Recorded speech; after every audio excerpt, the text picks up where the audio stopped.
দেশের সিনেমা ইন্ডাস্ট্রিতে ট্রান্সফরমেশনের একটা জোয়ার চলছে। প্রিয়তমা থেকে এর শুরু। আপনারা যদি দেখেন, জঙ্গলি মুভির যে টিজার কালকে রিলিজ দিল, সেখানে সিয়ামের কি দারুণ ট্রান্সফরমেশন। পুরো টিজারে তাকে যে লুকে দেখা গেছে, যদি প্রপারলি ডিরেক্টর রাহিম এক্সিকিউট করতে পারেন মুভিতে, ডেফিনেটলি এটা ভালো ব্যবসা করার সুযোগ আছে। আমি ইমপ্রেসড, আমি সিএমের এফোর্ট দেখে ইমপ্রেসড। আমি আশা করব তার এই যে এখন একটা পরিবর্তন তার মধ্যে এসছে, তার ক্যারিয়ারে সে যে এফোর্টটা এখন দিচ্ছে এটা যাতে সে কন্টিনিউ করে।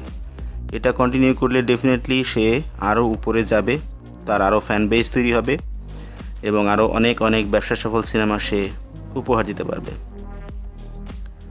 সো টিজারটা নিয়ে যদি কথা বলি, শুরু থেকে আমরা যদি দেখি অ্যাকশন, ধুমধুমার অ্যাকশন এবং তার যে সোয়াগ খুবই ভালো ছিল, আমার ভালো লেগেছে এবং আমার মনে হয় যারা দর্শক তাদের সবারই কম বেশি এটা ভালো লেগেছে। মুভিতে আমরা এর আগে যে প্রি-টিজ দেখেছিলাম, সেখানে সিয়ামের এক ধরনের ক্যারেক্টার, এখানে অন্য ধরনের ক্যারেক্টার দেখলাম। সেখানে প্রেমিক পুরুষ টাইপের একটা প্রেজেন্টেশন ছিল, আর এখানে একদমই প্রতিশোধ পরায়ণ, কারো কথা শোনে না, একগুয়ে জেদি, এই ধরনের একটা ক্যারেক্টারের ডেমনস্ট্রেশন কিন্তু আমরা এখানে দেখতে পেয়েছি। রাহিম ডিরেক্টর হিসাবে ভালো এক্সিকিউট করছেন। জঙ্গলিতে এখন পর্যন্ত যে কন্টেন্টগুলো এসছে তা দেখে যেটা মনে হয়েছে, আশা করব তিনি এটা ধরে রাখতে পারবেন। সিনেমাটা আমাদের যেই হাই এক্সপেকটেশন তৈরি করছে সেটা মিট করতে পারবে। টিজারের আরও একটা ইন্টারেস্টিং পার্ট ছিল কবির সিং, পুষ্পা, এই ক্যারেক্টারগুলো নিয়ে কথা বলা, যে এটা কবির সিংও না, এটা পুষ্পাও না, এটা জঙ্গলি। যদিও সিএমের অ্যাকশনের যেই সিকোয়েন্সটা আমরা এখানে দেখি, লুঙ্গিটাকে গিট্টু দিয়ে তারপর ফাইট করা, এটা কিন্তু পুষ্পার ক্যারেক্টারকে মনে করিয়ে দেয়। সো কপি না হলেও ইন্সপায়ার্ড বাই পুষ্পা, এটা দেখে কিন্তু বলা যায়।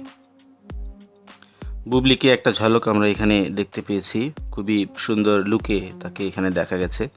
এছাড়া আরও একটি মেজর ইমোশনাল অংশ বলবো, এই টিজারে আমরা দেখতে পেয়েছি একটি ছোট্ট মেয়ে, সামহাও সে জঙ্গলি সিএমের সংস্পর্শে আসে এবং তাদের মধ্যে একটা বন্ডিং তৈরি হয়। এমনও হতে পারে হয়তো আমরা সিনেমার যে ক্লাইম্যাক্সের পার্ট দেখব, সেই ক্লাইম্যাক্সের সাথে এই মেয়ের কানেকশন আছে। মেয়েটাকে কাঁধে নিয়ে সে যেভাবে একটা দৃশ্যে আমাদের সামনে আসে, সেটা কিন্তু অসাধারণ একটা দৃশ্য ছিল। ইউজুয়ালি আমরা ধুমধুমার অ্যাকশনের আগে এই ধরনের দৃশ্য দেখতে পাই, সো সেরকম আমি কিছু আশা করছি এই জায়গাতে। সো কোনো সন্দেহ নাই, ওভারঅল টিজারটা অনেক ভালো ছিল। আরও কন্টেন্ট আসবে ঈদের আগে, যেহেতু এখনও প্রায় 14-15 দিন বাকি আছে এবং অন্যান্য সিনেমা বরবাদ এবং দাগিও কিন্তু তাদের কন্টেন্ট দেওয়া শুরু করেছে। সো খেলা জমে উঠেছে। আমরা আশা করছি যে সিনেমাগুলো ভালো ব্যবসা করবে এবং আমাদের সবার প্রত্যাশা পূরণ করতে পারবে। সো আপনাদের টিজারটি দেখে কেমন লাগলো, আপনাদের মতামত আপনারা আমাদের কমেন্ট বক্সে জানাতে পারেন। আমাদের চ্যানেলে নতুন হয়ে থাকলে সাবস্ক্রাইব করতে পারেন, শেয়ার করতে পারেন আপনার বন্ধুদের সাথে আমাদের কন্টেন্টগুলি।